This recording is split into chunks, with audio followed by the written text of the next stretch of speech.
Perfecto, muy bien. ¿Qué tal? ¿Cómo están? Vamos a compartir por acá pantalla.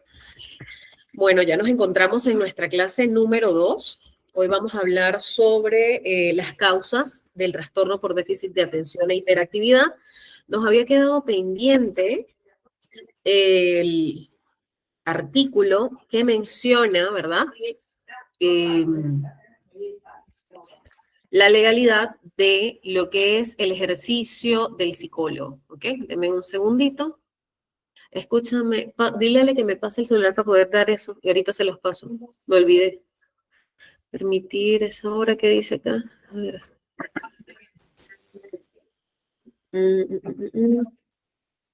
Ok, denme un segundito para poderles comentar.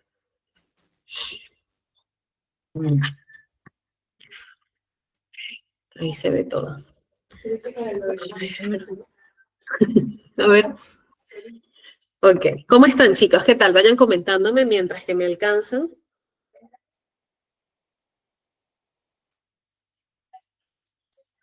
Denme un segundito.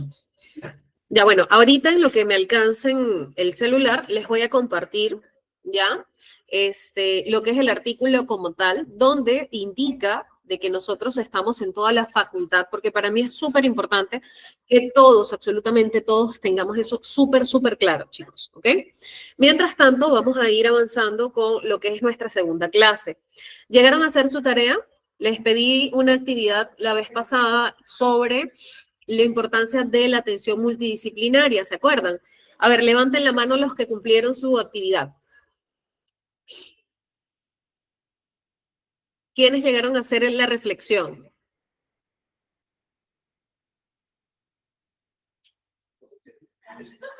¿Nadie? No puede ser. Dios. A ver, Alex, ¿llegaste a hacer la reflexión sobre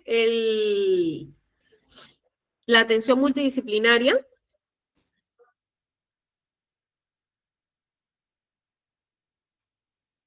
¿Sí o no? Pueden abrir su micro, chicos, para confirmarme. Jenny, ¿lograste hacer la investigación de la reflexión? A ver, levanten la mano los que sí llegaron a hacer la reflexión de la atención multidisciplinaria. Denme un segundito mientras voy buscándoles. Buenas tardes, Lisette. ¿Quién hizo la investigación? A ver, ¿quién hizo la tarea? Mm, mm, mm,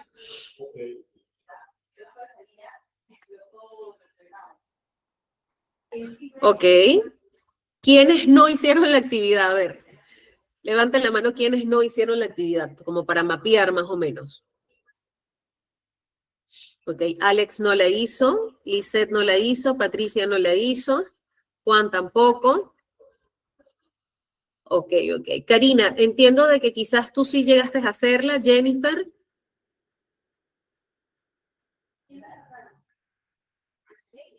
Ok, solo leíste. ¿Qué llegaste a comprender de esa lectura? Compártenos, Jenny, y luego leemos lo que nos compartió Karina.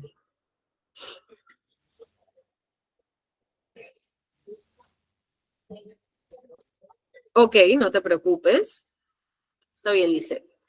Karina nos dice que implica considerar los beneficios y desafíos de un enfoque en el que profesionales de diferentes disciplinas trabajan juntos, ¿ok? A ver, vamos por acá, se me movió. Trabajan juntos para la atención del paciente. Muy bien. Y por acá nos dice, ya, Karina, está bien, no te preocupes, ahorita regresas. Jenny nos dice, es cuando varios profesionales se ponen en disposición de un paciente para tratarlo, ¿ok? Y eso significa que si estamos en un proceso de evaluación y hay dos o más profesionales, a eso le llamamos equipo multidisciplinario. Cuando yo hacía referencia, lamentablemente tuve problemas con el acto ese día, cuando yo hacía referencia a que sí estamos facultados los psicólogos para evaluar y diagnosticar todos los trastornos, y resalto la importancia de que en este tipo de diagnósticos, como es el TDAH, el autismo, cualquier trastorno del neurodesarrollo, es vital que esté un equipo multidisciplinario. Quiero decir que sí, el psicólogo evalúa, el psicólogo diagnostica y se complementa con el diagnóstico del neurólogo, ¿de acuerdo? En algunos casos también con el diagnóstico del psiquiatra, ¿ok? Jenny nos dice por acá, es cuando varios profesionales se ponen... Ah, ok, ya esto lo habíamos leído. Muy bien, Jenny, excelente. Ahora, de acuerdo a nuestro artículo, acá lo tengo, yo le tomé foto porque hoy no me pude traer a ver, no me traje el librito, el manual de ética, pero acá lo tengo, no se preocupen. Dame un segundito. Ujú, ujú, ujú, ujú. A ver, ¿dónde está? Debería estar por acá. Acá. Ujú. Ok. Ujú, ujú, ujú. Persona con participación de un equipo, comparte responsabilidades y deberes, y el psicólogo debe tratar con consideración y respeto. Ok, el psicólogo no deberá declarar instrucciones, el psicólogo presentará su colaboración. Ok. Ujú, ujú, ok. Yo por acá les copié, pero tengo varios artículos. Ujú,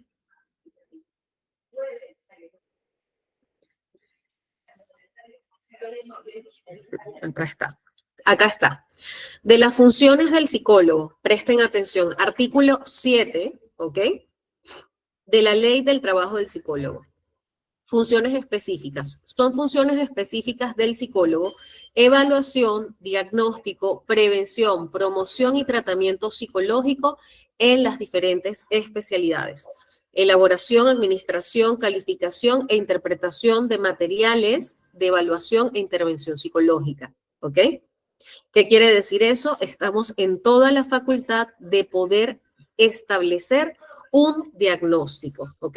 Entonces, para mí es importante que quedara claro para quienes sé, tengo súper claro que para ustedes estaba bastante claro el hecho de las funciones de un psicólogo.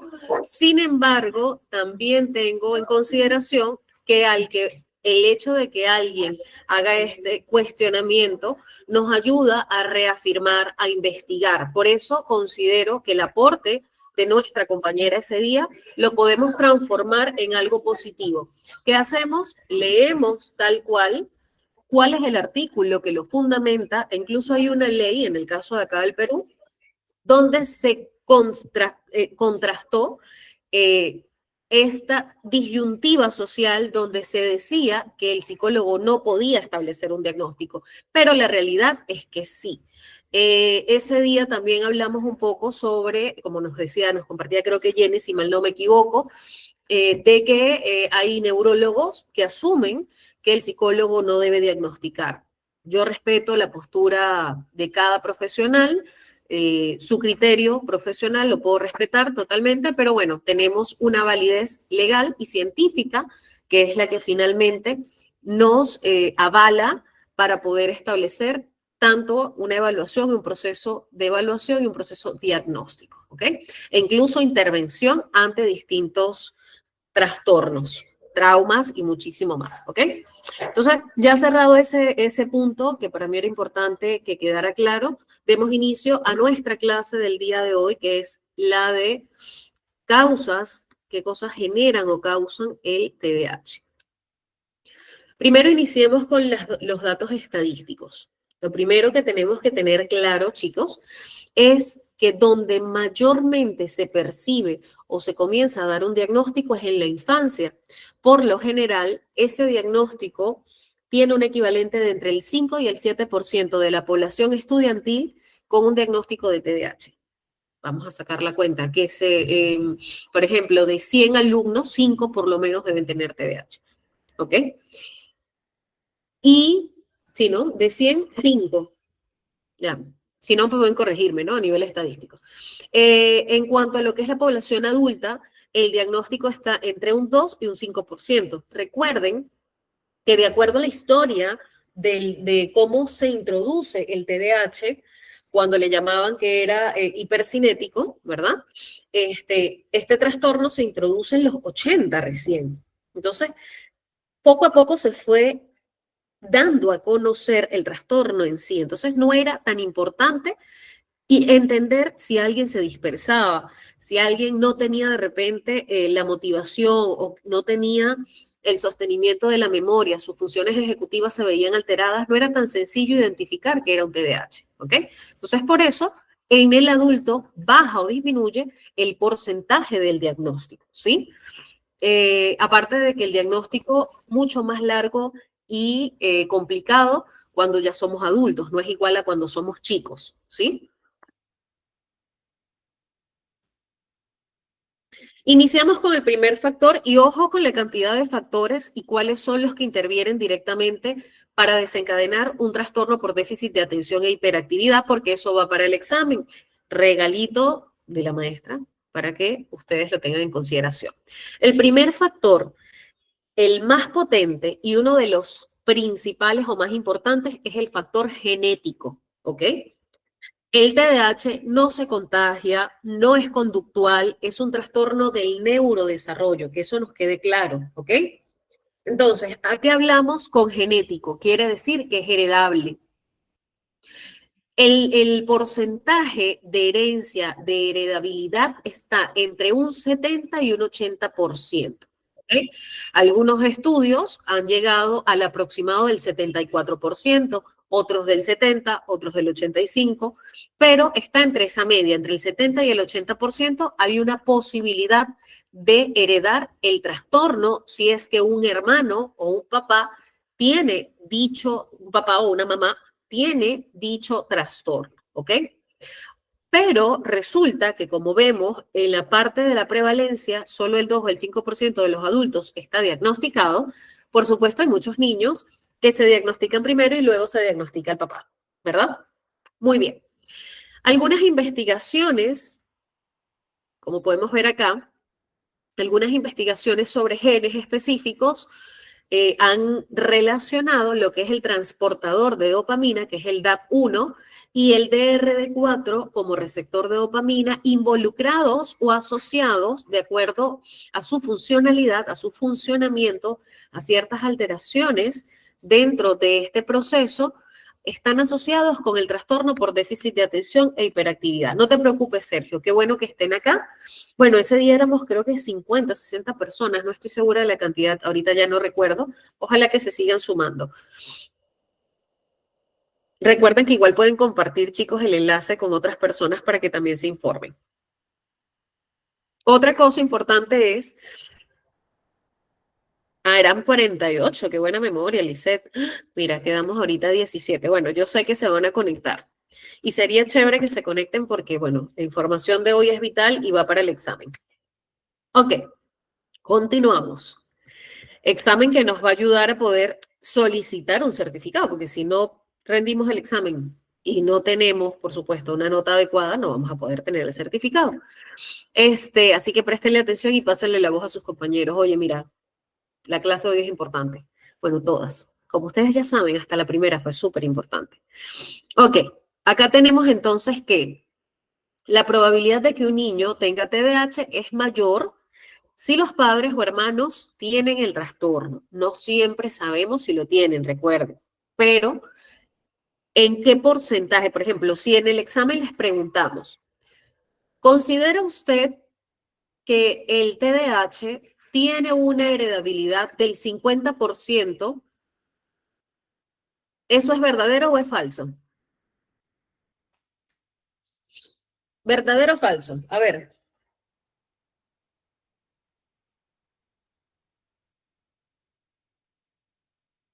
Ajá, por acá nos dice Elizabeth, hay un estudio realizado hace años, no me acuerdo bien la fecha, donde lo hicieron diversas familias. Mujeres sin hogar, mujeres en ambiente de calle, mujeres normales se podría decir, y asimismo hombres, donde indicaban que la herencia genética solo tenía una relevancia del 20%, ya que decía que los sistemas neurológicos sistemáticos del cerebro varían dependiendo de los factores de inercia. Interesante, no he leído ese estudio, si lo consigues compártelo. ¿ok? Me interesaría contrastar esto. Estos estudios son directamente de la heredabilidad del TDAH, ¿ok? Este es el porcentaje de herencia en el trastorno por déficit de atención, específicamente en ese. Y realmente sí hay, por lo general, en mi experiencia, no sé, por lo menos de 5 pacientes con TDAH, al menos 3, los papás o uno de los papás tiene el diagnóstico o algún hermano. ¿Ok? Sí, es alta. Muy bien, pasamos ahora a lo que es el factor neurológico. ¿Sí? Tenemos, ese estudio se ve interesante, pásalo. ¿Ah? Pásalo, por favor. Si lo puedes pasar por acá, mejor. Muy bien. Tenemos también segundo factor, primero genético, segundo neurológico. Nadie me respondió la pregunta. A ver, pregunta de examen, les dije. Tenemos que, déjenme recordar la pregunta, según los estudios científicos, la heredabilidad es del 50%. ¿Eso es verdadero o es falso? Los que creen que es verdadero van a darle al corazoncito y los que creen que es falso van a darle a la carita triste. 50% de heredabilidad. A ver, respóndanme por el chat. ¿Cuál es el porcentaje, el estimado de porcentaje que se maneja en la herencia del TDAH?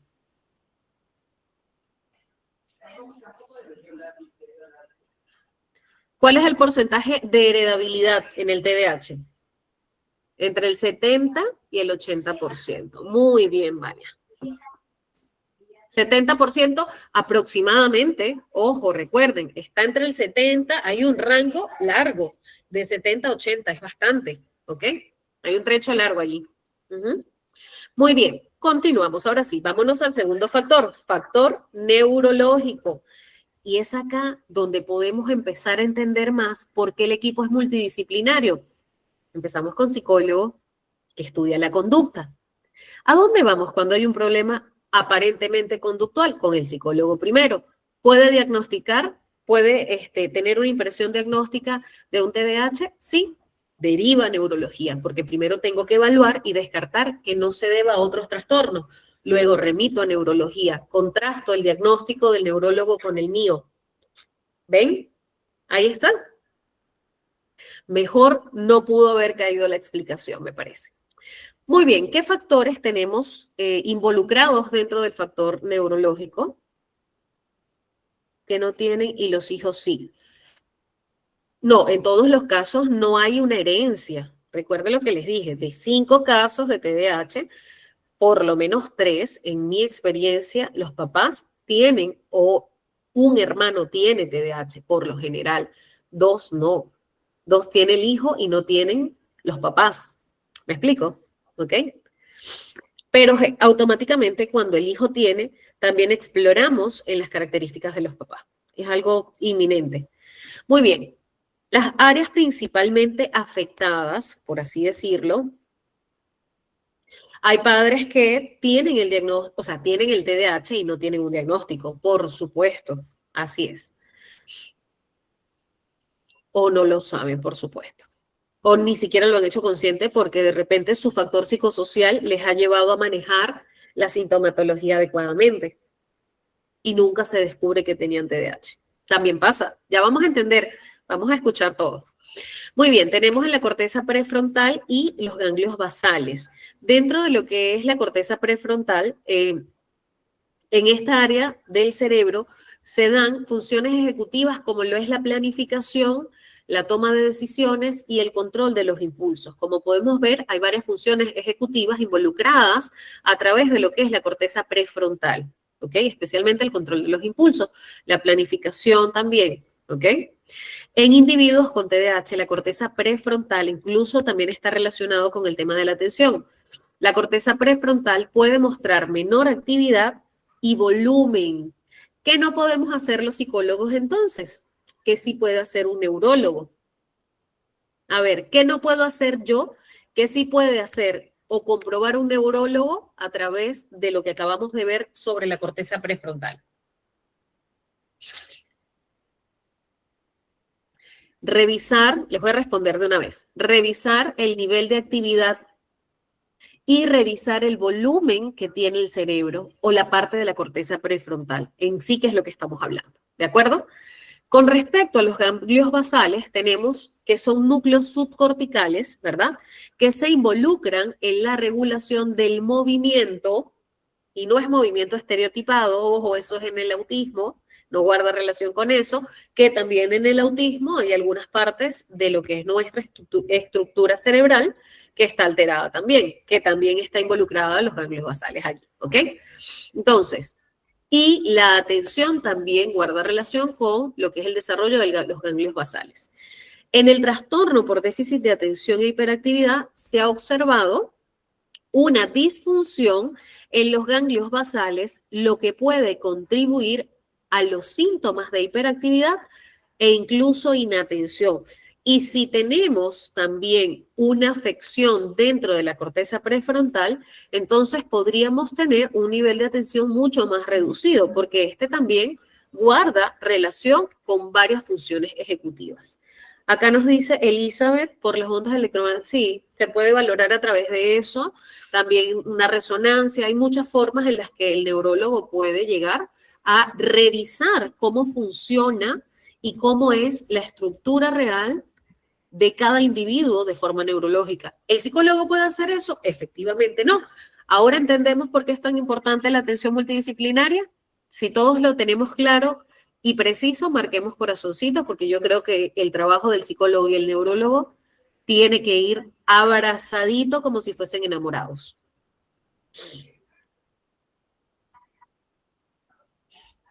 ¿Quiénes apoyan? Vamos a hacer un apoyo del trabajo multidisciplinario. Yo soy amante del trabajo multidisciplinario, se los juro, me encanta, de verdad. Siempre estoy en contacto y converso con psiquiatras, que es a los que les remito mis casos cuando necesito una atención múltiple.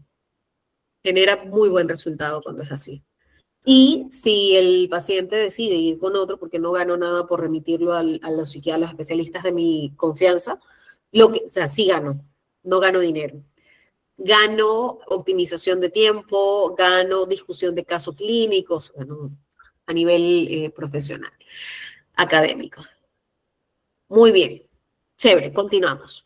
Estudios en cuanto a lo que es el factor neurológico, ¿sí? Estudios de neuroimagen, como les decía antes, demuestran que hay diferencias en el tamaño y la actividad de algunas áreas cerebrales en las personas que tienen este déficit de atención e hiperactividad, especialmente en la corteza prefrontal, ganglios basales y el cerebelo. Pendiente con eso, pendiente con eso. Otro aspecto involucrado y que también se gestiona o se evalúa a través de neurología. Atención por psicólogo, neurólogo y psiquiatra si es necesario, ¿ok? Si no, puede ser neurología y psicología. E incluso hay casos en los que termina derivándose, empiezan con psicología y terminan en neurología y psiquiatría, pues y el psicólogo sale, que normalmente no salimos del juego porque hay muchas cosas en las que tenemos que trabajar y abordar. Muy bien. Por otro lado, tenemos lo que es la parte de los neurotransmisores. Ojo con esto. ¿Por qué? Porque también en las personas con un trastorno por déficit de atención e hiperactividad se da un déficit en lo que es el sistema dopaminérgico y noradrenérgico. ¿Qué quiere decir esto? ¿Con qué se come eso? Esa hormona, ese neurotransmisor, perdón, está asociado con el placer. Y nosotros como seres humanos segregamos para tener motivación, para movernos, para accionar, para impulsarnos, necesitamos placer. Necesitamos algo que al obtenerlo nos genere gratificación. ¿Ok? Cuando hablo de placer, sí, se pueden imaginar el placer en todos los contextos. El ser humano guarda relación con una búsqueda constante de placer. Pero ¿qué pasa en el caso del TDAH? Y hablo, el placer no solamente, ojo, es sexual, no, ojo, escuchen con atención. Esto, el celular, esto segrega dopamina. Cuando yo veo un TikTok que me da risa, segrega dopamina. Cuando me como un pollo KFC, segrego dopamina. Cuando me como un helado, segrego dopamina. Si me sentí un poquito bajoneado o triste, me como el helado, sube mi nivel de dopamina, ¿verdad? Y luego la recesión de la dopamina cae en picada de una forma abrupta. Eso mismo pasa con las personas con TDAH, ¿ok? Adelante, Solange. Muy bien. La dopamina y la norepinefrina juegan roles cruciales en la regulación de la atención y el comportamiento. ¿Ok? Porque ¿qué pasa en el TDAH? Que cada vez necesito más y necesito segregar este neurotransmisor, pero no lo puedo sostener al mismo tiempo que quizás otra persona regularmente lo puede sostener. Y no es algo como que ya, lo voy a sostener, lo voy a sostener. No, es automático. ¿Me entienden? Es automático. Es cómo su cerebro procesa la información, cómo su cerebro procesa la parte de lo que es todo el sistema dopaminérgico.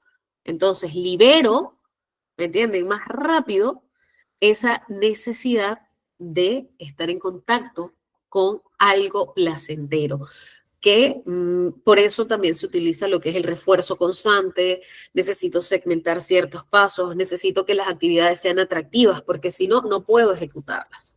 O siento que no puedo o no las ejecuto porque no tengo un impulso para hacerlas, ¿ok?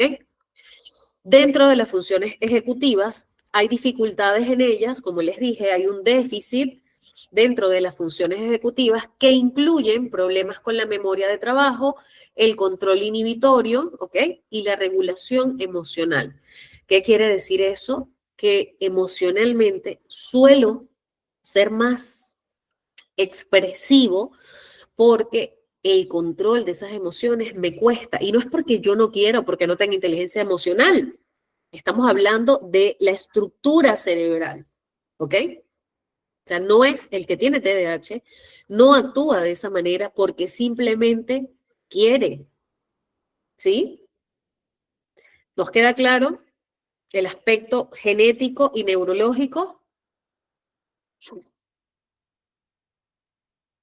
¿Preguntas, comentarios? Diana, muy bien.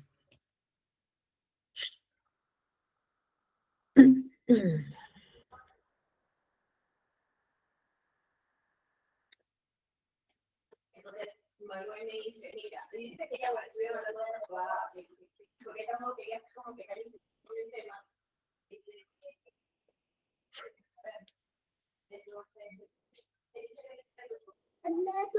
Muy bien.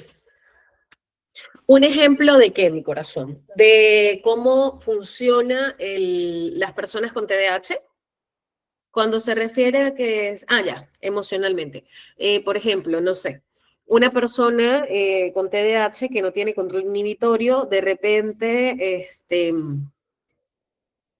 vamos a ponerle, le quitan el helado, que es el objeto placentero, ¿ya? Le quitaste el helado, ¿sí? Le avisaste que le ibas a quitar el helado, pero no le avisaste con suficiente tiempo, ¿ok?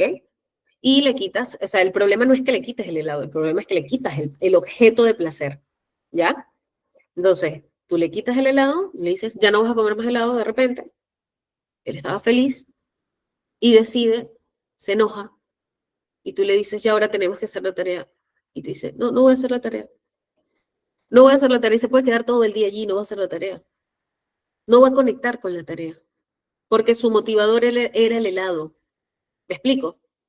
Pero si tú le dejabas comerse el helado, oh, sorpresa, hizo la tarea. Es que no, sí, es que es chantajista. No, no tiene nada que ver con el chantaje. Y de repente incluso se puso hasta a llorar. Hizo una súper, no una súper pataleta con agresión, pero hizo un drama, como le decimos socialmente. O terminó haciendo pataleta también. Finalmente, el cerebro del niño no está desarrollado Y el cerebro del niño con TDAH puede tener aspectos o algunas partes del cerebro menos, con funciones con menor actividad. Eso hace que si un niño normalmente se puede controlar emocionalmente a los 8 años hasta cierto punto, el otro, su reacción emocional sea mucho más exacerbada. ¿Ok? Como un cambio, no necesariamente, no lo veamos como un cambio ni como un... A ver, lo que podemos hacer es usarlo como un motivador, pero no siempre los refuerzos tienen que ser temas de comida, porque allí también en el control inhibitorio del TDAH está el tema de no saber controlar hasta dónde puede llegar. Entonces es como que como, y como mi sistema dopaminérgico está alterado, no puedo controlar cuánto como y cuánto placer necesito, porque así como lo segrego rápido, lo bajo rápido también, y pueden comer exageradamente, incluso sin tener hambre, ¿ok? Y pueden haber problemas de alimentación en un futuro por eso, ¿ok? Entonces es importante que también eso lo tengan en consideración. Y no es ansiedad, o sea, no es que, ay, come por ansiedad, no, es que no tiene control inhibitorio, ¿ven? Ni siquiera es consciente de que está comiendo de más. ¿Se entiende? Quiero que me digan, porfa, si todos están, digamos, comprendiendo lo que acabo de mencionar, porque es vital. Si todos están súper claros, marquemos un corazoncito. Si alguien tiene dudas, marca una carita triste.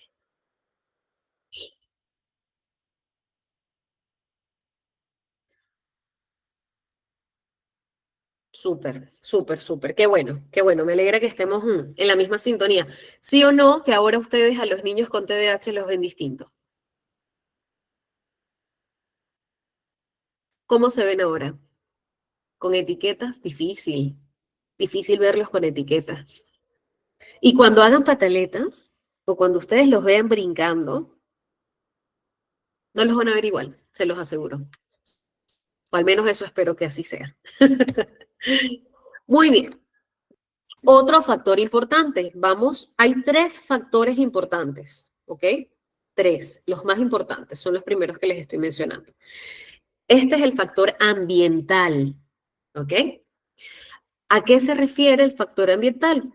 A nuestra exposición previa a tener un hijo, cuando incluso no tengo temas con herencia, no hay ningún problema o alteración neurológica en mí como mamá, o en Elizabeth, por ejemplo, en Lisette, no hay, todo chévere, todo sano, pero resulta que durante años tuvo consumo de tabaco o tuvo consumo de alcohol, por lo general el tabaco se acompaña del alcohol, viceversa, las drogas, factor altamente detonante. Y cada vez creo que socialmente se utiliza con mayor frecuencia. ¿Ok?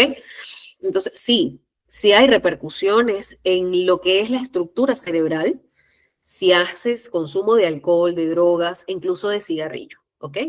Eso es cierto. Eso está comprobado científicamente.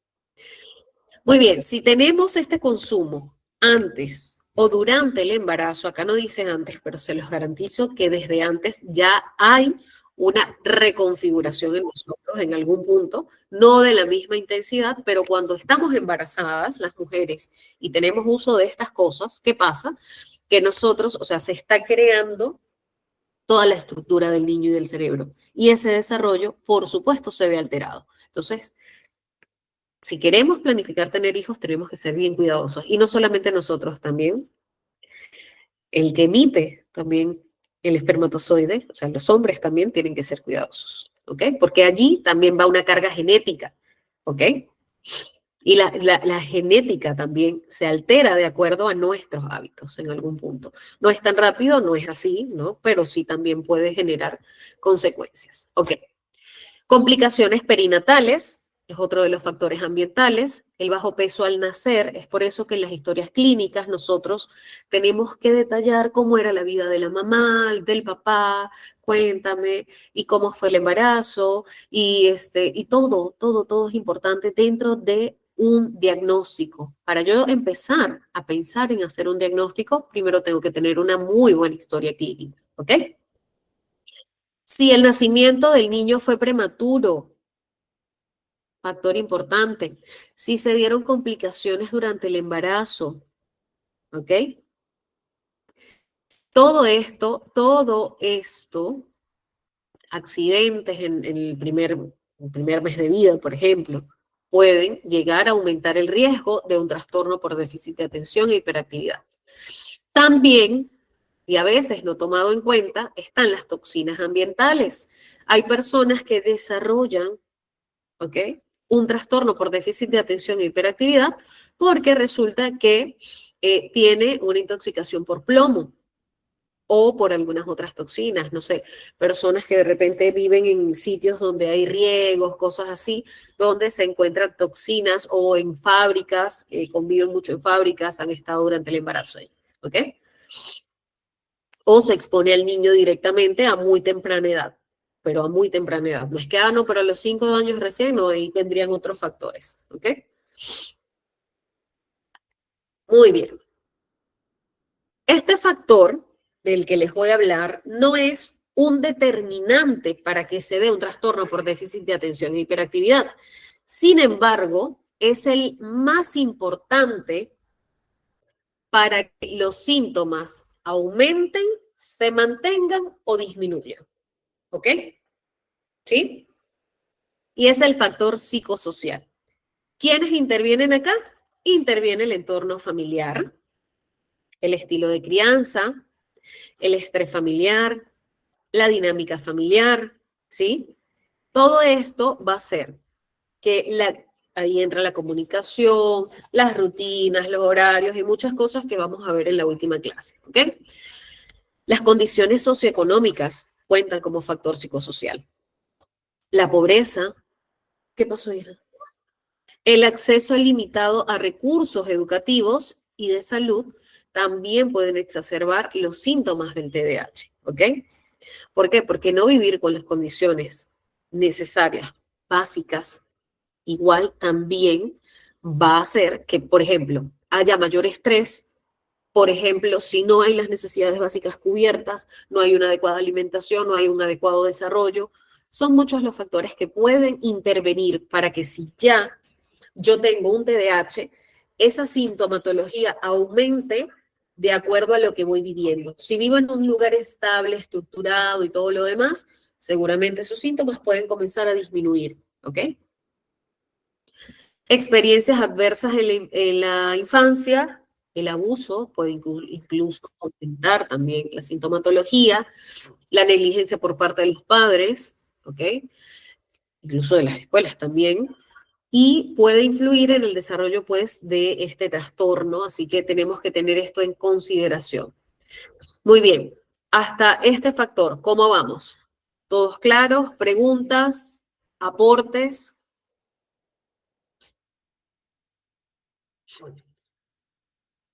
Si todos estamos claros, marquemos corazoncito.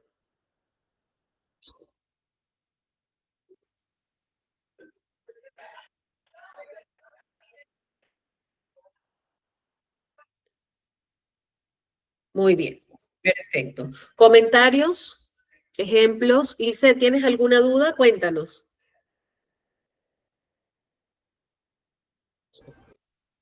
Buenas noches, profesora. Sí, eh, la duda que tengo es la pobreza con el estrés familiar de la crianza en nuestros niños afecta también, digamos, en el entorno familiar los síntomas que ellos puedan desarrollar y cómo nos podíamos dar cuenta de si tienen el TDAH.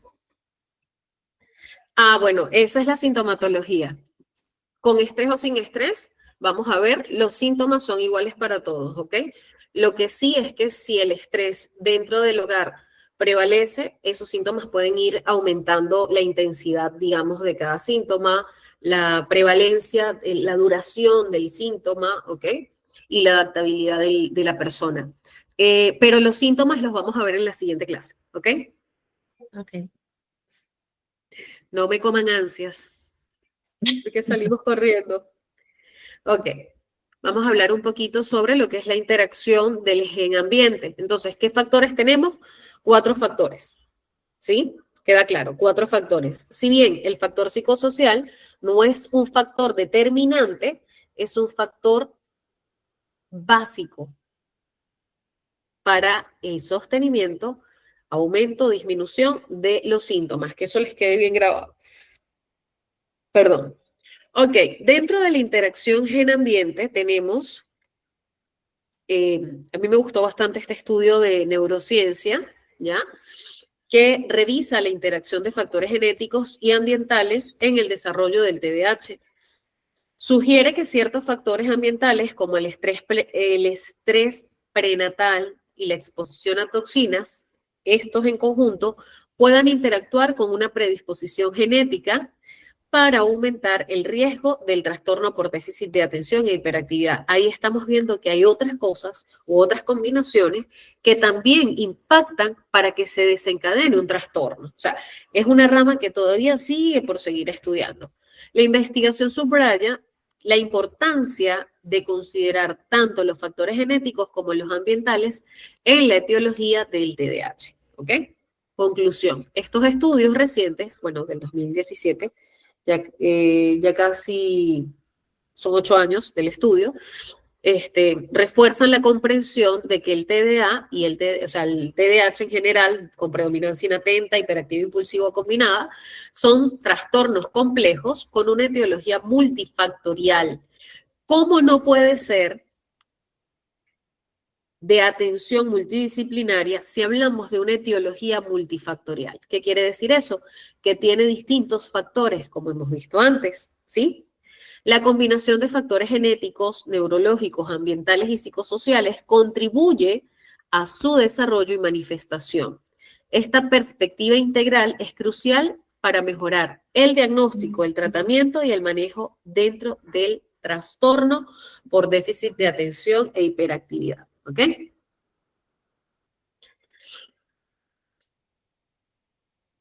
Tenemos por acá.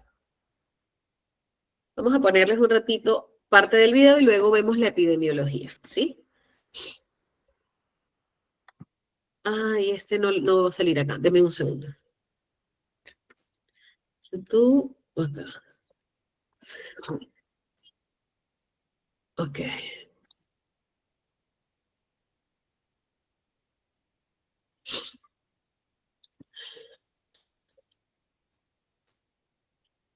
Recuerden, chicos, que igual, bueno, es importante que revisen bien toda la información, que se preparen para el examen, por favor.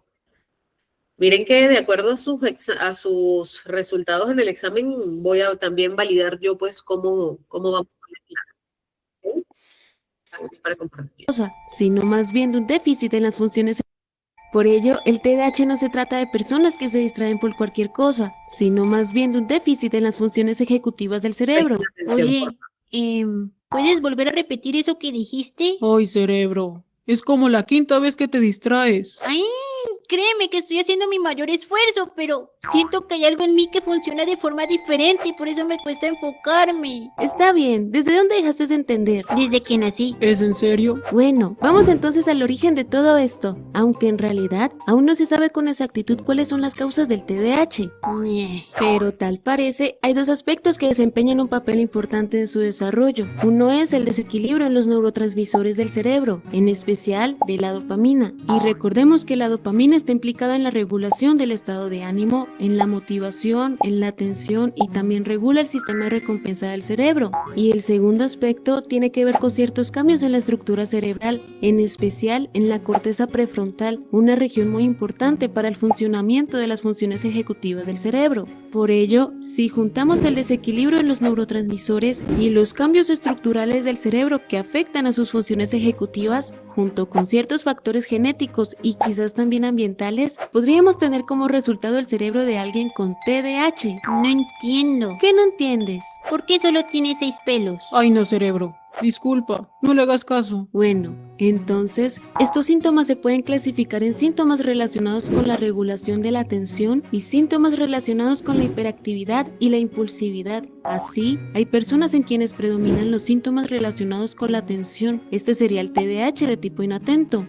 Hay quienes tienen una predominancia de los síntomas de hiperactividad e impulsividad. Este sería el TDAH de tipo hiperactivo impulsivo. Y están quienes presentan ambos grupos de síntomas de forma similar. Este sería el TDAH de tipo combinado, aunque cabe señalar que muchas veces los adultos con TDAH internalizan la hiperactividad, razón por la cual, aunque son percibidos por los demás como personas tranquilas, por dentro la hiperactividad está expresándose por medio de los pensamientos y de cierta sensación interna de inquietud. Y así, los síntomas se pueden presentar de muchas otras formas.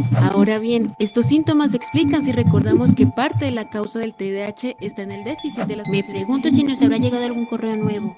Ay, cierto que debo esforzarme en escucharla. Pero es que ya no entiendo de qué habla. Ay, ¿por qué pierdo el hilo de la conversación tan fácil? ¿Esto le pasará a los demás? Ah, caray, siento hambre. Bueno, comeremos cuando ella deje de hablar. Pero ¿cuándo dejará de hacerlo? Mejor sonrío y fijo que sí escucho para no extender más esto. Pero, si sus 6 cabellos están al frente, ¿atrás estará calva? y por ello es que les cuesta tanto sostener la atención.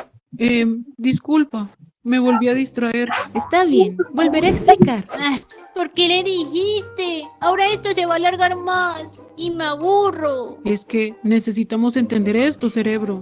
Ñe. Bueno, estaba explicando algunos de los síntomas más usuales, pero vamos a explicarlo con dibujitos para que el cerebro no se aburra tanto. Ñe. De las funciones ejecutivas del cerebro, el control inhibitorio es quizás la función más afectada, y esta es importante porque permite suprimir impulsos y resistir distracciones. Por eso, una persona con TDAH tendrá dificultades para inhibir respuestas impulsivas y será propenso a una mayor distracción por estímulos externos o también internos, como lo son sus pensamientos.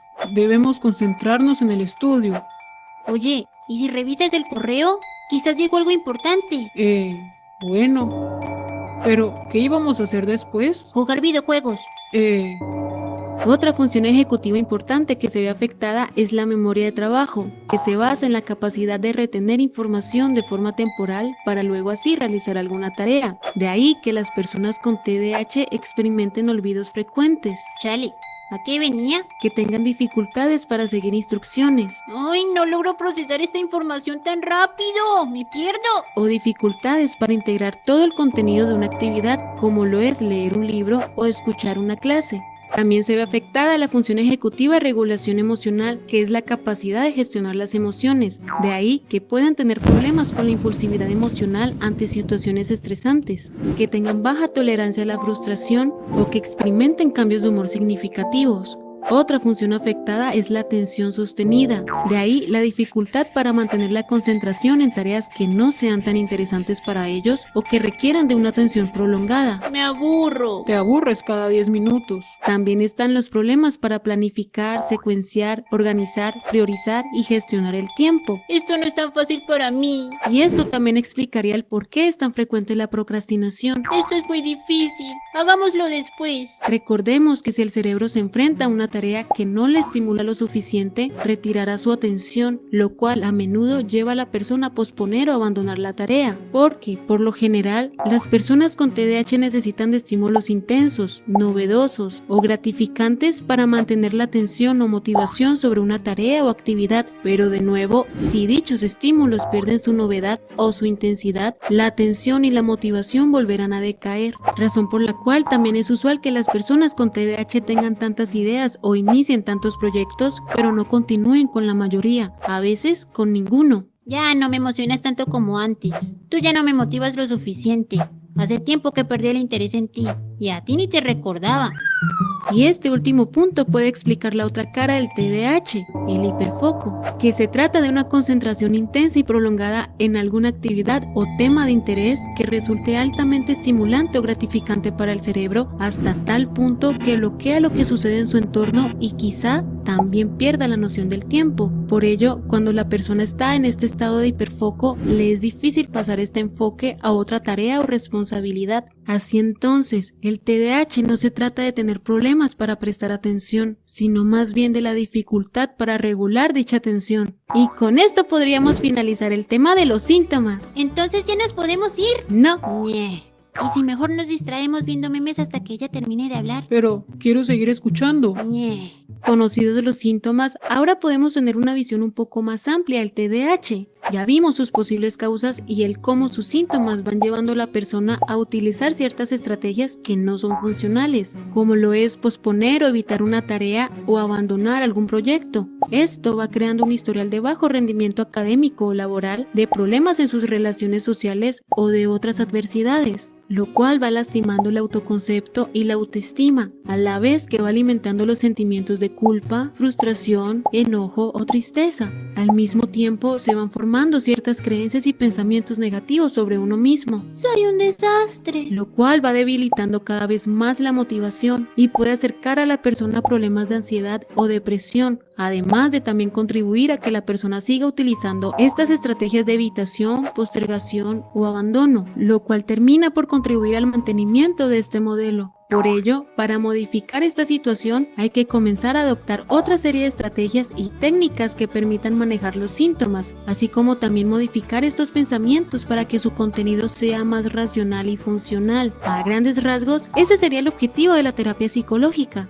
Ahora bien, mientras encuentran ayuda profesional, hay algunas estrategias que les pueden ser útiles. A ver, Lo primero sería comenzar a hacer uso de un reloj, para que así el tiempo ya no sea solo una idea abstracta, sino que se vuelva algo tangible, algo que puedas monitorear, y complementa esto con notas o recordatorios. Luego está la creación de una lista de tareas, la cual vas a ordenar no por orden de importancia, sino por orden de urgencia, porque recordemos que para tu cerebro no es tan sencillo priorizar tareas y para él todo puede ser igual de importante. Por ello, ordenar estas tareas por orden de urgencia puede ser un poco más efectivo.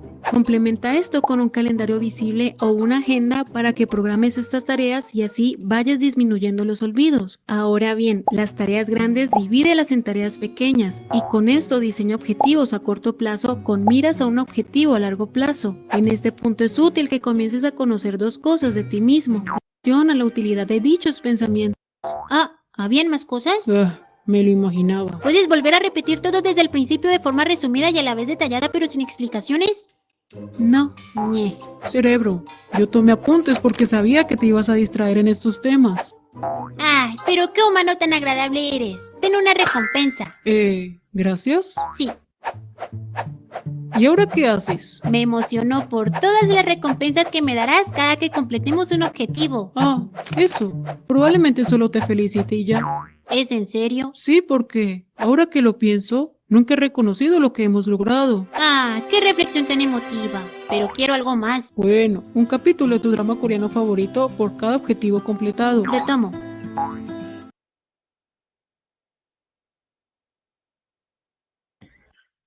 Muy bien, ¿qué logramos observar o cómo logramos complementar este video con lo que hemos escuchado, la clase anterior y esta? Pueden ir levantando su manito y les voy dando el pase para que puedan intervenir, ¿sí? A ver. Qué bueno, qué bueno. ¿No se veía el video? De repente era tu señal, Daisy. Alex, te escuchamos. Sí, el TDAH también se da en adultos, Juan. Claro, viene desde la infancia, no inició en la adultez. Ok, Alex, te escuchamos.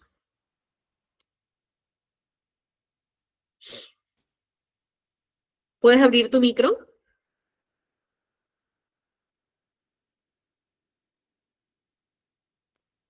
En el video se pudo ver que como que la concentración no estaba completamente, como que le había repetido como unas 5 veces y no se le había quedado bien completamente. Ok. Vemos el tema de concentración, memoria, así como a través del dibujo animado, también lo podemos relacionar con el video de Pablito, ¿se acuerdan?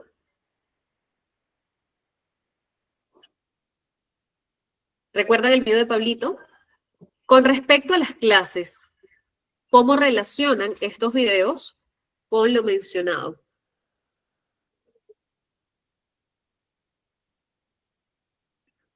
¿Cómo podemos relacionarlo? Solange, ¿quieres comentar algo? Ya si no, yo los elijo al azar. A ver, Daisy, ¿puedes abrir tu micro?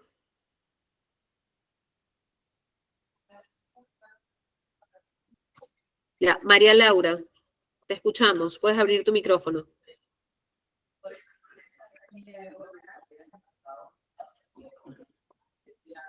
María, puedes abrir tu micro, mi corazón. Creo que es María Laura la que levantó la mano, ¿no? Ya, ¿puedes abrir tu micro o tienes problemas para abrirlo? Buenas noches, ¿me escucha?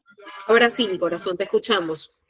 Y bueno, yo desde mi punto de vista puedo relacionarlo con la clase de que no es netamente un niño despistado o que descuidado, sino es la parte cerebral, su sistema cerebral que no está bien estructurado.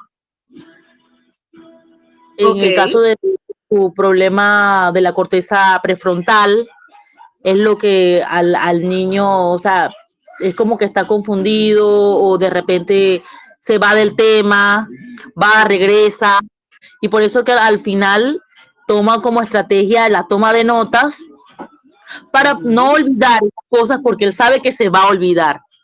ok, ok, es una estrategia válida. Muy bien, perfecto. Pero sabemos que es porque hay un desarrollo diferente, ¿verdad? Y que por eso la percepción, la manera de gestionarse es distinta, ¿ok? Nos dice Dani algo importante, la motivación para el alumno es importante, redundo, pero sí, es importantísima. El docente debe tener estrategias para apoyarlo, así es. Claro, así como la evaluación y el diagnóstico es multidisciplinaria, la atención también. Y cuando hablamos de un abordaje y una atención multidisciplinaria, no solamente están los especialistas de la salud, también están involucrados el docente y la casa e incluso el entorno familiar y social, ¿ok? Entonces, por allí tenemos que trabajar bastante en lo que es la parte psicoeducativa, ¿de acuerdo? ¿Alguien más? Ok, continuamos. Perdón, vamos por acá. Ok, de acuerdo a lo que es la parte de epidemiología, chicos, importante que tengamos en consideración que el TDAH es uno de los trastornos, acá se me fue conductual, no es neuroconductual, sabemos que es del neurodesarrollo, más común en la infancia, más común incluso que otros trastornos. A nivel mundial se estima que entre el 5 y el 7% de los niños en edad escolar tienen un trastorno por déficit de atención e hiperactividad, lo cual es un porcentaje alto, la verdad, ¿sí? Y no todos están mapeados y diagnosticados. Así que, por lo general, suele ser más alto. El TDAH de tipo inatento es menos discutido que el TDAH hiperactivo impulsivo, que también el inatento prevalece bastante dentro de las escuelas, dentro de la casa, solo que es menos fácil de ubicar. ¿Me explico? La prevalencia varía, pero se estima que es menor que la del TDAH hiperactivo impulsivo. ¿Ok? ¿Qué quiere decir eso? El TDAH inatento puede pasar más a ser desapercibido que el TDAH hiperactivo impulsivo o combinado. ¿Ok? Es más común el TDAH hiperactivo impulsivo en los niños que en las niñas, ¿sí? Se encuentra más el diagnóstico del TDAH hiperactivo impulsivo en los varones, ¿sí? En el caso del TDAH inatento, puede ser incluso infradiagnosticado en las niñas. Impresiona que hay mayor prevalencia en las niñas, ya que suele mostrar menos hiperactividad y más inatención, ¿sí? Cuando hablamos de curso de vida, es el tiempo que dura cada síntoma, ¿sí? La prevalencia puede variar de acuerdo a la edad. Los síntomas incluso pueden variar de acuerdo a la edad. Unos pueden aparecer y otros desaparecer, ¿ok? Aunque muchos niños con TDAH continúen presentando síntomas en la adolescencia y la adultez. La hiperactividad tiende a disminuir con el tiempo, no a desaparecer, a disminuir, mientras que los problemas de inatención y organización pueden ser persistentes en la vida, ¿ok? Muy bien, chicos. ¿Preguntas, comentarios hasta acá? Necesito un voluntario que nos ayude a leer el caso clínico que ustedes mismos van a ayudar a resolver. ¿A resolver qué falta? Vamos con el caso clínico. A ver, voluntario para leer la mitad del caso clínico.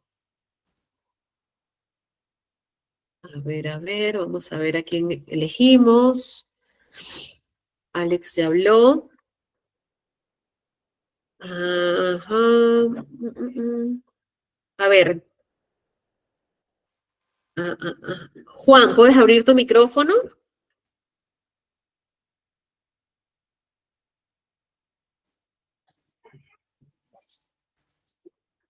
No tienes audio, no te preocupes. Rosario, ¿puedes abrir tu micro, Rosario? Aló, buenas noches. Buenas noches. Mi corazón, ayúdanos a leer un poco una parte de este caso clínico, ¿ok? Este caso clínico, quiero comentarles, no está completo. Y lo que vamos a descubrir es en qué tenemos que indagar para ser más precisos en nuestra evaluación y más concretos a la hora de establecer un diagnóstico, ¿sí? Te invito a que nos ayudes a leer hasta salud general, ¿ok? Ok, a ver, un ratito. A ver, historia clínica. Nacimiento. Nació a las 40 semanas con un peso de 3 kilos 300 gramos tras un parto vaginal a término, no instrumentado. No precisó reanimación ni incubadora. Ajá. Desarrolló el lenguaje sin problemas y es muy interactivo con la gente a su alrededor. Aprendió a leer sin dificultades y su lectura sigue avanzando bien. Salud general. Salud general. No tiene antecedentes de enfermedades graves ni hospitalizaciones. No presenta tics ni problemas serios del humor. Ok. Muy bien. Vamos a elegir acá. Solange, ¿puedes abrir tu micro?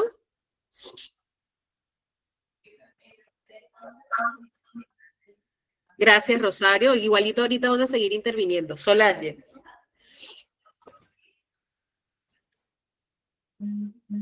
Milagros, ¿puedes abrir tu micro?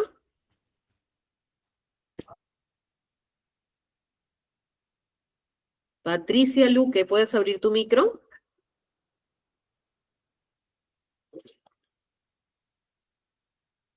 A ver. Vania, ¿puedes abrir tu micro? Oye, chicos, están como con flojera hoy viernes, ¿ah? ¿Qué pasó? No puedes abrir mi vida, no os preocupes. Entonces yo termino de leer, pero eso sí, por favor, pido el compromiso de que ustedes también intervengan por mensajito. Yo soy bien flexible, pero porfa respondan por allí. Jenny. Muy bien. Jenny, adelante. Nos vas a ayudar a leer desde donde dice evaluación en el colegio. Evaluación. En el colegio. Me sale evaluación psicológica. Ya. Comportamiento en Tienes clase. que leer de donde dice... ya, ok, ya vi. Evaluación en el colegio, rendimiento académico. Juan ha tenido problemas para seguir el ritmo de la clase desde primaria. Sus notas han empeorado y le cuesta mantener el nivel. Comportamiento en clase. Es inquieto, se levanta constantemente, interrumpe a los compañeros y al profesor y contesta sin dejar que se acabe la pregunta. Le cuesta seguir instrucciones que tienen varios pasos. Ok. Interacción social. Se lleva bien con otros niños, pero no mantiene amistades a largo plazo. Cambia frecuentemente intereses y actividades. Evaluación psicológica. Coeficiente, supongo que quiere decir. Ajá, coeficiente intelectual. Coeficiente Es lo mismo que intelectual. cociente. 6, total de 103. Coeficiente intelectual verbal 104. Coeficiente intelectual no verbal 102. Comportamiento. Muestra una excesiva inquietud psicomotriz y dificultades para mantener la atención en tareas escolares y en casa. Dinámica grupal, ahí ya no me sale más. Ok, muy bien. Vuelvo a leer el comportamiento en clase. Es inquieto, se levanta constantemente, interrumpe a los compañeros y al profesor, ¿ok? Contesta sin dejar que se acabe la pregunta, le cuesta seguir instrucciones, tiene instrucciones con varios pasos, ¿ya? Interacción social, se lleva bien con otros niños, pero no mantiene amistades a largo plazo, cambia frecuentemente de intereses y actividades, ¿ok? Evaluación psicológica, que fue lo que nos leyó nuestra compañera. Tenemos un cociente, un CI, vamos a llamarlo así, total de 103, ¿ok? El verbal es 104 y el no verbal 102, ¿ok? Comportamiento por acá se pudo haber aplicado, asumimos que una prueba neuropsicológica, ¿verdad? Para evaluar a nivel del neurodesarrollo cómo se encuentra el chico. Por ahí presumo que pasó eso, ¿no? Comportamiento muestra una excesiva inquietud psicomotriz, dificultades para mantener la atención en tareas escolares y en casa. Muy bien. Tenemos nombre Juan Pérez, obviamente no existe Juan Pérez, ojo con eso porque no se dan nombres así.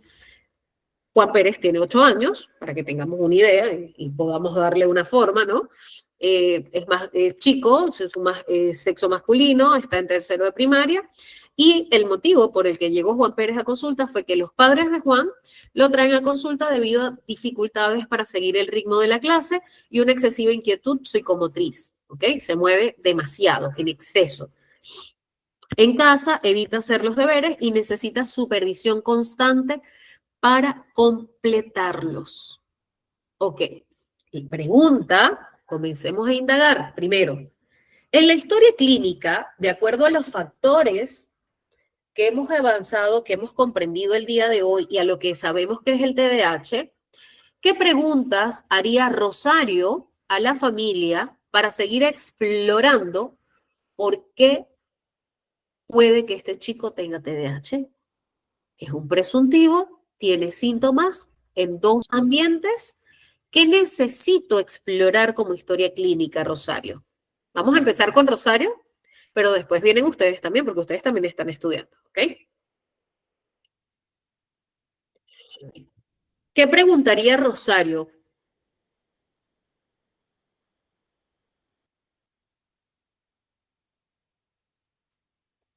¿Qué falta en esa historia clínica?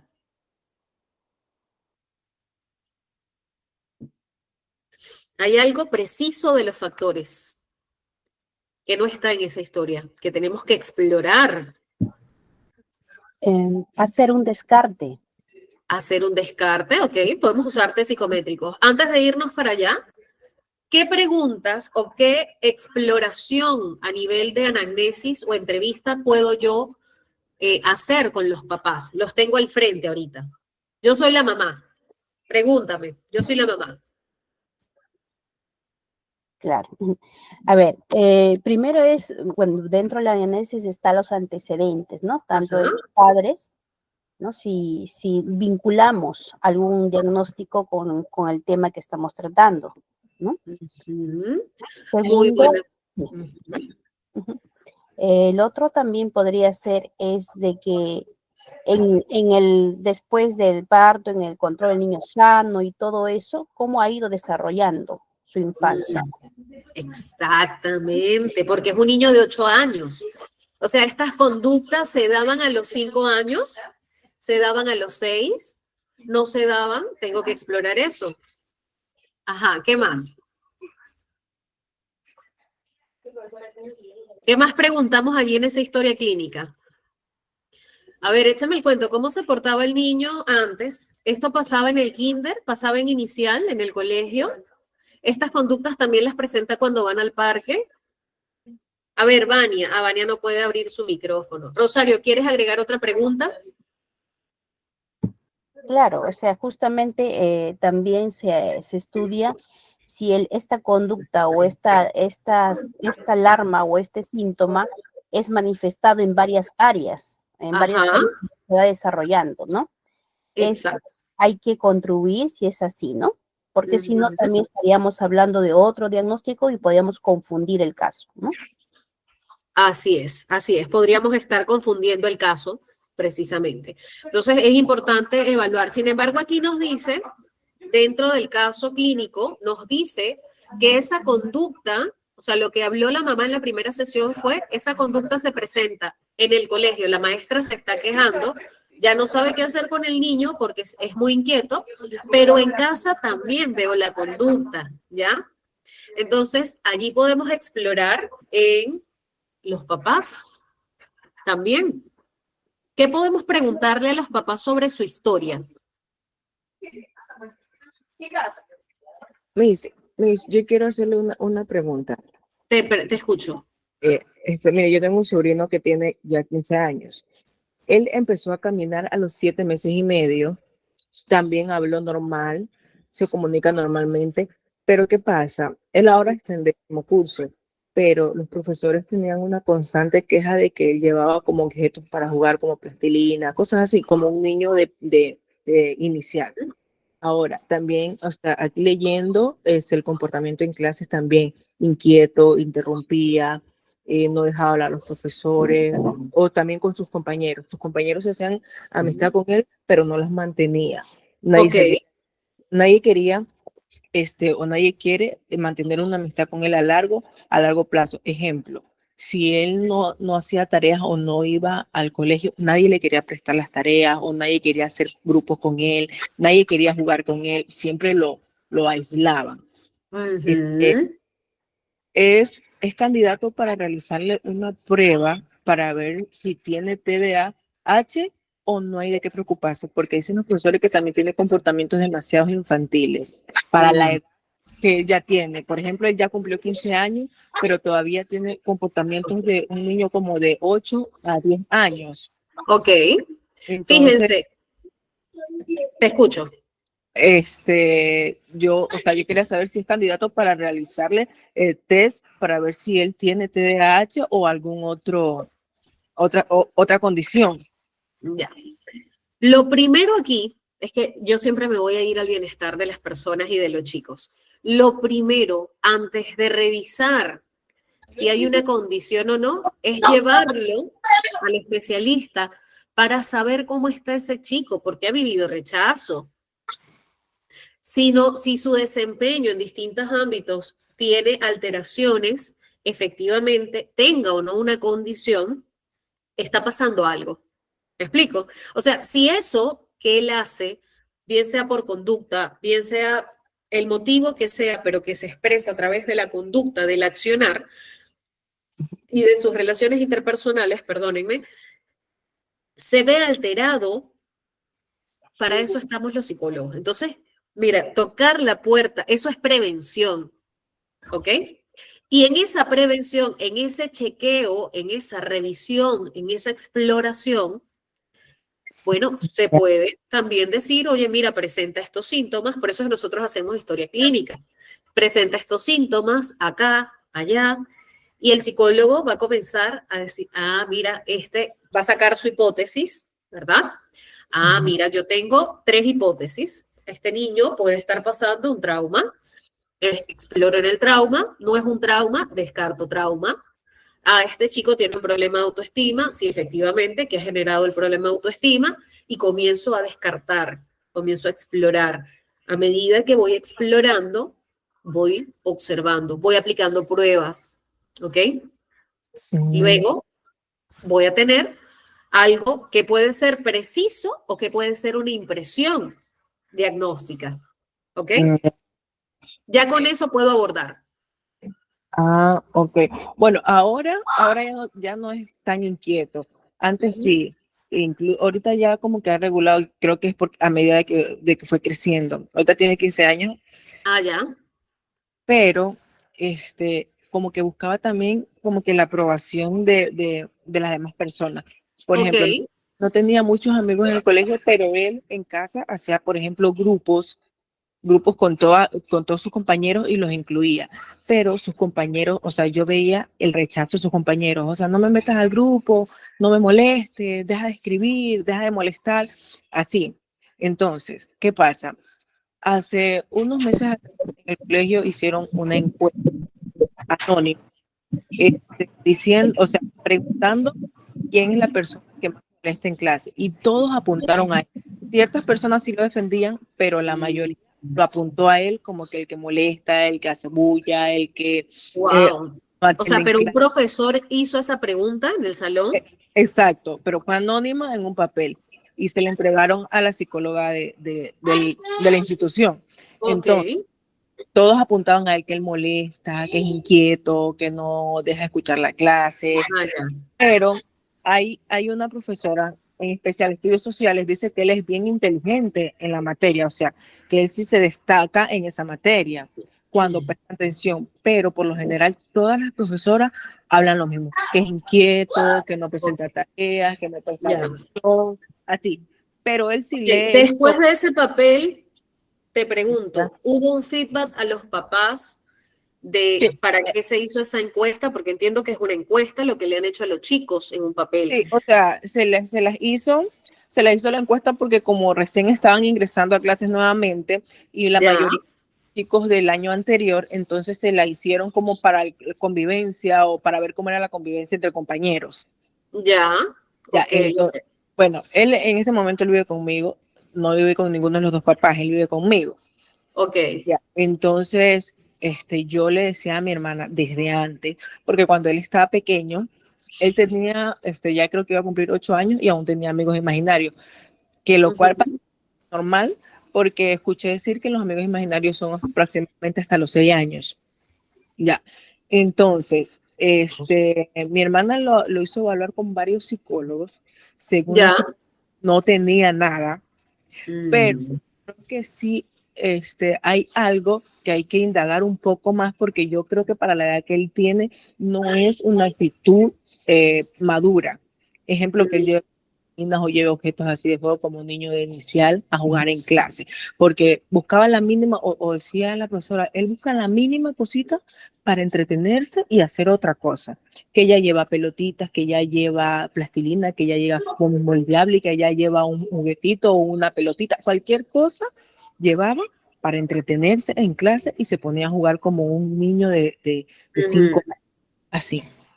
Ok, ok, ok, ok. Ya, bueno, sí hay, o sea, sí hay, pareciera que hay síntomas, pero igual, o sea, no es suficiente. Igual, Ah, en la siguiente clase vamos a ver cuáles son todos los síntomas y podemos contrastar, podemos usar ese caso, este, claro, con la autorización de ustedes, ¿no? uh-huh. Para poder desgranar como que la sintomatología un poquito, pero no es suficiente igual para emitir un diagnóstico jamás, ¿ok? Ok, Un proceso de diagnóstico tiene que darse de forma completa. Así yo tenga todos los síntomas frente a mí, no es como exacto. que ya, check, check, check, check, listo, ya tienes. No, estamos hablando de un ser humano. Tenemos que indagar Okay. también cuáles han sido sus historias, ¿ok? Ah, ya, perfecto. Ujú. También tenemos que indagar, primero tenemos que descartar cómo ha sido, si ha sufrido bullying, qué cosas ha vivido, cómo fue su interacción en el nido. Así como en este caso, tenemos que ir un poquito más allá, ¿ok? Ah, ok, perfecto, mis gracias. Por eso es que no es tan sencillo. Y ahora entienden cuando a veces desesperados todos queremos ir al psicólogo y decirle, y no me van a dejar mentir las colegas que están en la clase, queremos ir y encontrar como una radiografía. Queremos que nos digan, oye, mira, esta es tu personalidad, oye, listo, acá está el diagnóstico, listo, esta es la solución. Y pues no somos seres humanos, estamos hablando de un ser humano que está enfrente y que tenemos múltiples cosas que trabajar, ¿ok? Hay que ser muy cuidadosos con eso. Muy bien, por acá nos dice Karina, sí, es por herencia. Ah, tenemos que indagar si es por herencia, por ADN. Ya, eso sería referir a un genetista. Pero para empezar, nosotros como psicólogos vamos haciéndole preguntas a los papás. ¿Alguno tiene diagnóstico? ¿Hay familiares que tengan diagnóstico? Cuéntame cómo has sido tú. Échame el cuento. Jenny, ¿cómo te portabas tú? ¿Cómo eras tú? Cuéntame. Cuéntame, ¿qué te decían? Eso, fíjense, el comentario que decía Jenny, ¿no? Entonces todos colocaron como que, ay, molesta siempre, no sé qué. Ahí tenemos los comentarios, ¿no? Que sí, son comentarios que suelen hacer. Sí, son comentarios fuertes. Nos dice Daisy, María, ya te doy la palabra. Daisy nos dice antecedentes de los padres. ¿Cómo llevó el embarazo? Importante. Cuéntame, ¿cómo fue tu embarazo? ¿Fumabas? ¿Tomabas? ¿Qué hacías? ¿Verdad? Todo eso tenemos que indagar. Ok, muy bien, antecedentes. Ajá, buenas noches, disculpe mi tardanza. Disculpadísima.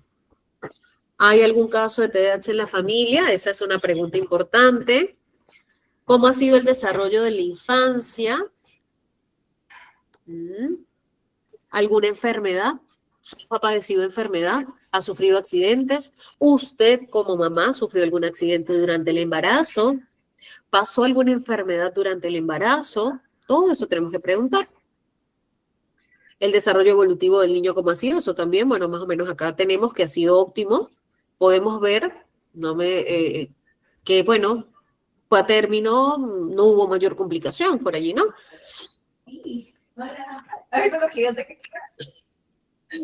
Totalmente. ¿Hay antecedentes en la familia? Lisette, ¿tienes alguna duda? ¿Hay antecedentes en la familia? ¿Hubo algún retraso en el habla, gateo, caminar? Todo eso es parte de sí o sí de la historia clínica, sea cual sea el caso. ¿Cómo era la disciplina en casa durante la infancia? Una pregunta. ¿Cómo es el patrón de sueño también? Porque efectivamente también hay alteraciones en el patrón de sueño. María, te escuchamos. Ahí está allá arriba. Buenas, profesora, yo quería hacer una pregunta. En el caso de que si un niño se golpea la cabeza desde pequeñito, ¿puede incidir algo con la parte prefrontal? Sí, supongamos que el niño tiene 2 semanas de nacido y fue un súper accidente. Sí puede, no es lo frecuente, pero puede pasar, ¿ok? Y allí revisamos cómo está la parte neurológica. Ahora, que de hecho tenemos que hacerle el seguimiento, ¿ok? O sea, les digo de antemano, o sea, para mí es vital que nosotros tengamos conciencia de que pasar un chequeo, yo considero que podemos pasar un chequeo a los 2, 5 años, 2 o 5 años, 5 años si el desarrollo va normal, para evaluar cómo vamos a nivel neurológico, cómo va ese desempeño, cómo estamos, cómo está funcionando, así como a veces revisamos el corazón. Normalmente esperamos tener síntomas para ser preventivos, pero no es necesario, ¿ok? Como el caso de nuestra compañera que mencionaba, si bien tenemos síntomas que parecen apuntar en algún aspecto al TDAH, al igual que acá, en este caso hay muchas aristas sueltas que no nos permiten indicar o decir, ya listo, es TDAH. Tenemos que seguir explorando todos los antecedentes y las posibles causas para creer que sí está. Y tenemos que complementar con test psicométricos también, ¿ok? Profesora, lo que dice usted en este caso, por ejemplo, ahorita en el colegio de mi niño estaban pidiendo lo que es para que entraran los niños para la inscripción, un informe médico, psicológico. Pero ¿qué pasa? Que era tan, como dice usted, hay que tomarse el tiempo, es un proceso. Entonces, en una semana se lo pedían. Entonces ellos prácticamente pagaban y le daban, el niño está bien, o algunos emitían unos diagnósticos que no estaban sustentados. Entonces eso creo que puede más adelante perjudicar al niño, en el caso de que si solamente se emite un diagnóstico que no está sustentado por un neuropediatra, por lo menos respaldado, porque como se habló el psicólogo puede diagnosticarlo, pero en el caso del neuropediatra lo respalda. Entonces, si allí es un diagnóstico. O sea, fíjate, eso que tú hablas es importante que lo menciones, porque eso es distinto. Cuando hablamos de TDAH, específicamente, hablamos de la atención multidisciplinaria. Si hablamos de una evaluación general para evaluar cómo se encuentra el niño actualmente, es distinto. No es una evaluación profunda, ¿ok?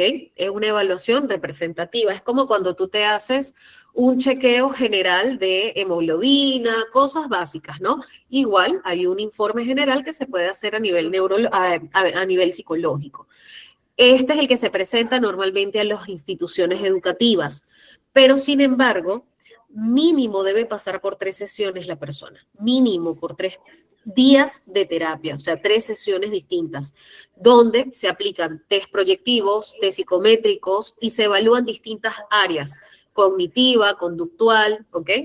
Entonces, es importante que tengamos en consideración que acá no tiene nada que calar el neurólogo, a menos que el psicólogo observe o tenga un resultado en el que tenga que remitir a otro especialista, ¿de acuerdo? Sí se puede hacer un informe rápido en una semana, pero no en una sesión. O sea, no es lo ideal. ¿Ok?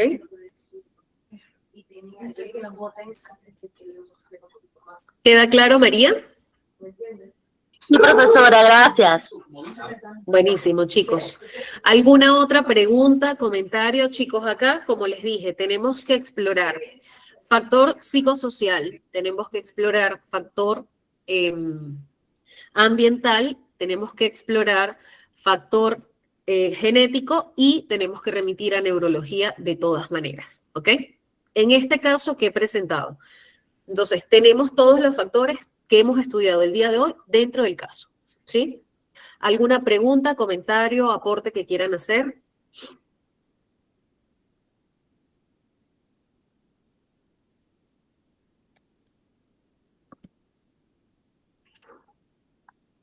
A ver, un ratito. A ver. Creo que se dejó de compartir. Ya les vuelvo a compartir un ratito. Preguntas, chicos, comentarios. Muy bien. No tenemos preguntas. Si todos estamos claros, ya saben, marquen corazoncito para saber que todos están súper claros. Si alguien tiene dudas, por favor, marca una carita triste para saber quién tiene alguna pregunta y que no se atreve. A veces no nos atrevemos a hacer las preguntas y es válido. Muy bien. A ver, un voluntario que me diga qué aprendió de esta clase.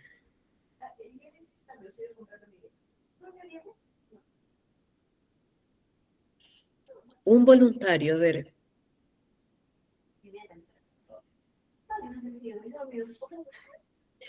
Pueden responder por audio o escrito. ¿Qué aprendimos de esta clase? A ver. No me digan que no hemos aprendido nada porque... Oh. Esta clase es un poquito más densa, yo les dije. Y la otra es más densa todavía porque es la sintomatología. Ok, Sergio, aún estando en parte de la clase, seguro has aprendido algo. ¿Qué has aprendido de esta clase? Cuéntame.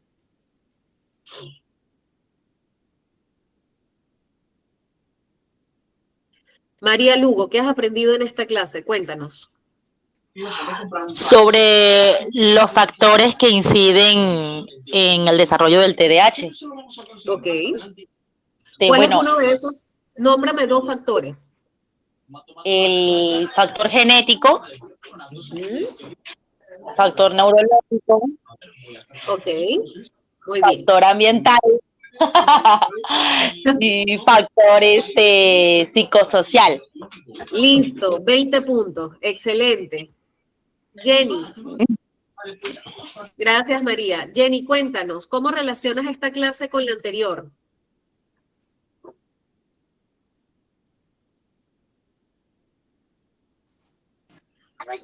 Con la clase del día de ayer. Lo que pasa es que hay un poquito de bulla aquí en mi casa. Ya, tranquila. O sea, Tyler, silencio, dijo, por favor. Jenny, responde tranquila, no importa que haya ruido, gritos, no os preocupéis, te escuchamos.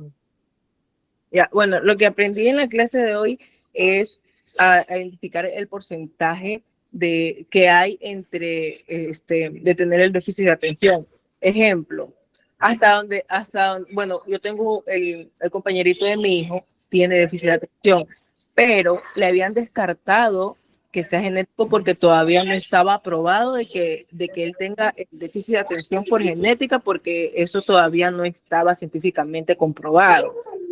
Entonces, basando a esta clase, me doy cuenta de que sí hay un alto porcentaje de que sea factor genético, porque el papá del niño era drogadicto, consumía alcohol y cosas así. Entonces también me estoy dando cuenta que puede ser un riesgo que tuvo en el embarazo la mamá, o también puede ser el papá tenía parecida, o sea, parecía que tenía TDAH, lamentablemente el papá falleció, no se le hizo el diagnóstico, no se hicieron las pruebas, entonces me estoy dando cuenta que sí hay una probabilidad de que sea o genético o problemas de la mamá en el embarazo. Ok. Fíjate que si hablamos de problemas de drogadicción, podríamos revisar la parte genética, pero el primer factor que sobresale es el ambiental. Exacto, eso me estoy dando, entonces ya, o sea, ya sé cómo compartirle a la mamita de él, porque la mamá de Buenísimo. o sea, la mamá se echaba la culpa, no sé si fue o sea, ella decía, yo creo que fui yo que lloré mucho en el embarazo, pero ahora me estoy dando cuenta que pudo también haber sido por parte del papá, porque el papá... Ojo, ahí tenemos otro antecedente importante, Exacto. Entonces, que no es ella el llanto el problema, sino también... que le conllevaba a ese, quizás había estrés. ¿Qué pasaba ahí Exacto. con ella en el embarazo? Hablamos de la dopamina, que quizás ella le transmitió eso, como ella estaba triste, le transmitía todo eso al feto. Entonces, hay... Más que el tema de porque la dopamina y la tristeza no es algo directo. O sea, sí, no, pero acá en el tema, o sea, puntual, al que yo me iría es, o sea, ella lloraba porque estaba triste nada más, porque se enfrentaba a factores estresantes. ¿Qué factores le estresaban? Exacto.